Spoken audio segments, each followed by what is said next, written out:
বেগুন হলো বাঙালির রান্নাঘরের অন্যতম উপকরণ। নানান খাবারে যেমন ব্যবহার হয় তেমনি অনেক রান্নার প্রধান হিসাবেও চলে আসে। তেমনি এক রান্না হলো বেগুন ভর্তা, যেখানে প্রথমেই বেগুনগুলোকে হালকা করে কেটে তার মধ্যে রসুন আর লঙ্কা দিয়ে রাখব।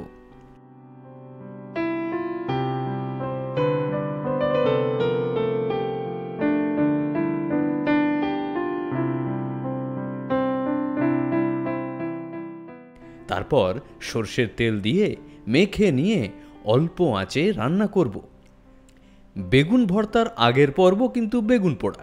এই দুটোতেই রান্নায় প্রধান উপকরণ হলো সর্ষের তেল।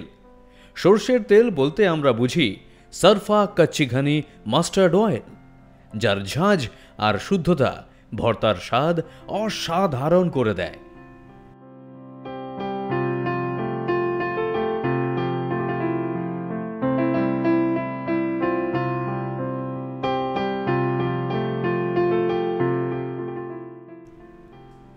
বাইরেটা এরকম পুড়িয়ে ফেলতে হবে।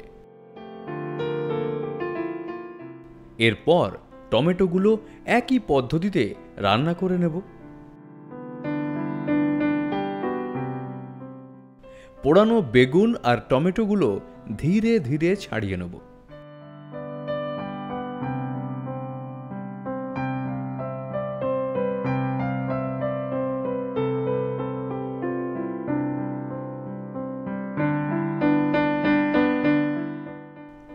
এবার আমরা সবগুলো ভালো করে মেখে নেব।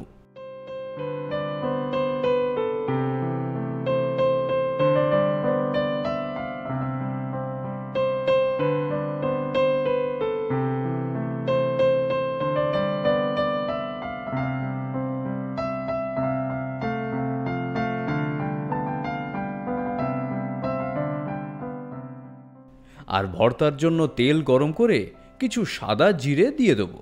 এরপর পেঁয়াজ আর কাঁচা লঙ্কা কিছুক্ষণ ভেজে নেব। মশলার মধ্যে আসবে হলুদ গুঁড়ো, লঙ্কার গুঁড়ো আর লবণ।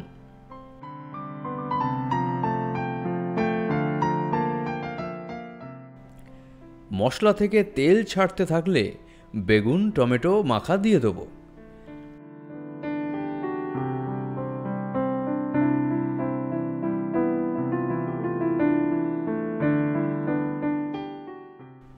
ভালো করে মিশিয়ে ভাজা ভাজা করে নিতে হবে।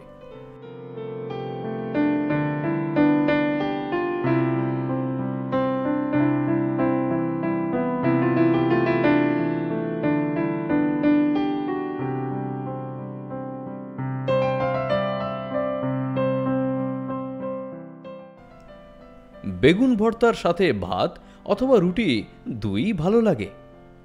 বেগুন ভর্তা অথবা যে কোনো ভর্তার স্বাদ বাড়িয়ে তোলে কিন্তু সারফা কচ্চি ঘনি মাস্টার্ড অয়েল।